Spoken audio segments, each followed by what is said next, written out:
السلام علیکم ورحمۃ اللہ تعالی وبرکاتہ۔ الصلاۃ والسلام علیک یا رسول اللہ صلی اللہ تعالی علیہ وسلم۔ کئی لوگوں کا یہ سوال آیا ہے کہ حضرت،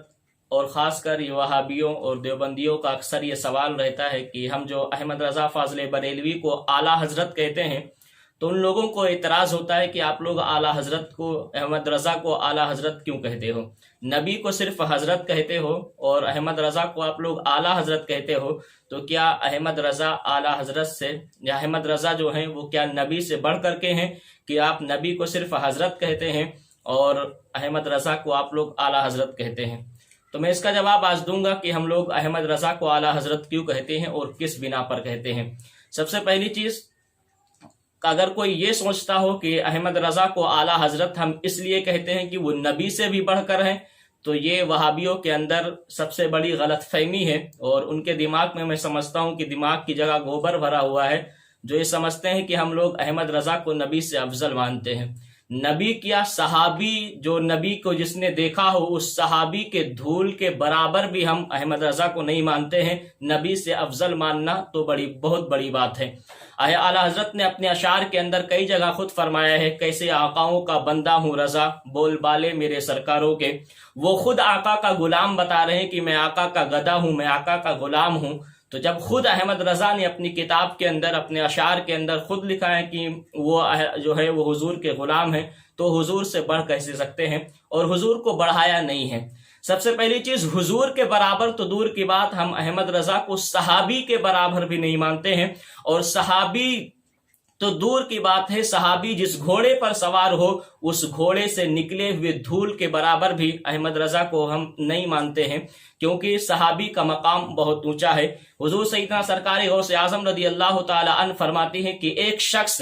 جس نے پوری زندگی شرک و کفر میں گزاری اور پوری زندگی اس کے کفر میں گزر گئی، لیکن ایک دن وہ حضور کی بارگاہ میں آتا ہے، توبہ کرتا ہے، کلمہ پڑھتا ہے، اسلام میں داخل ہوتا ہے اور وہاں سے روانہ ہوتا ہے، گھوڑے پر سوار ہوتا ہے اور تھوڑی دور جا کر کے اس کا انتقال ہو جاتا ہے۔ ایک وقت کی اس نے نماز نہیں پڑھی، ایک روزہ نہیں رکھا، زکوٰۃ تک نہیں دیا، کوئی عبادت اس نے نہیں کی، صرف اتنے رسول کا دیدار کیا، کلمہ پڑھ کر کے اسلام میں داخل ہوا اور تھوڑی دیر کے بعد اس کا انتقال ہو گیا۔ غوث اعظم فرماتے ہیں کہ وہ جس سواری پر، جس گھوڑے پر سوار ہے، اس گھوڑے سے نکلے ہوئے دھول کے برابر بھی غوث اعظم کی اہمیت نہیں ہے۔ تو حضور غوث اعظم جب یہاں تک فرما رہے ہیں کہ غوث اعظم فرماتے ہیں کہ صحابی کے گھوڑوں کی دھول کے برابر بھی غوث اعظم اپنے آپ کو نہیں بتاتے ہیں، تو پھر اعلیٰ حضرت تو اعلیٰ حضرت ہیں۔ اعلیٰ حضرت کو ہم غوث اعظم کے برابر بھی نہیں رکھتے ہیں، تو ہم نبی سے بڑھ کر کے کیوں کہیں گے، اور اعلیٰ حضرت کو ہم نبی سے بڑھ کر کے کیوں مانیں گے؟ اب سوال یہ پیدا ہوتا ہے کہ جب ہم احمد رضا کو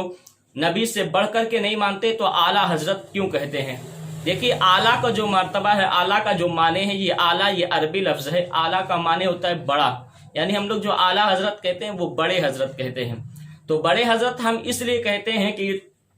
اعلیٰ حضرت کے زمانے میں جتنے علماء تھے ان میں سب سے بڑے اعلیٰ حضرت تھے، احمد رضا تھے، اس لیے ہم لوگ ان کو اعلیٰ حضرت کہتے ہیں۔ اور اس بنا پر ہم لوگ نہیں کہتے ہیں کہ جو احمد رضا ہے وہ نبی سے بڑھ کر کے، معاذ اللہ، ہم احمد رضا کو صحابی کے برابر بھی نہیں مانتے ہیں، تو نبی سے بڑھ کر ماننا تو بہت دور کی بات ہے۔ تو آج یہ وہابیوں کا اعتراض ہے کہ وہ نبی سے بڑھ کر کے مانتے ہیں، تو نبی سے بڑھ کر کے ہم احمد رضا کو نہیں مانتے ہیں۔ اعلیٰ حضرت ہم اس لیے کہتے ہیں کہ وہ جو ہے احمد رضا کے زمانے میں جتنے علماء تھے ان میں سب سے بڑے احمد رضا تھے، اس لیے ہم لوگ ان کو اعلیٰ حضرت کہتے ہیں۔ اب رہی دیوبندیوں کی بات، جو وہابی لوگ جو یہ سوال اٹھاتے ہیں کہ آپ لوگ اعلیٰ حضرت کیوں کہتے ہیں احمد رضا کو، جبکہ نبی صرف حضرت ہیں، آپ لوگ ان کو اعلیٰ حضرت کیوں کہتے ہیں؟ تو وہابی دیوبندی جا کر کے اپنی کتاب اٹھا کر کے دیکھیں، انہوں نے خود مولانا مولوی قاسم نانوتوی کو انہوں نے اعلیٰ حضرت لکھا ہے، اور اشرف علی تھانوی کو وہ لوگ جو حکیم الامت کے لقب سے یاد کرتے ہیں اور انہیں حکیم الامت کہتے ہیں کہ امت کے بادشاہ، تو امت کے بادشاہ تو نبی ہیں، پھر حکیم الامت اشرف علی تھانوی کو کیوں کہتے ہیں؟ تو لوگ یہی تعویل پیش کریں گے کہ امت کے علماء جو ہیں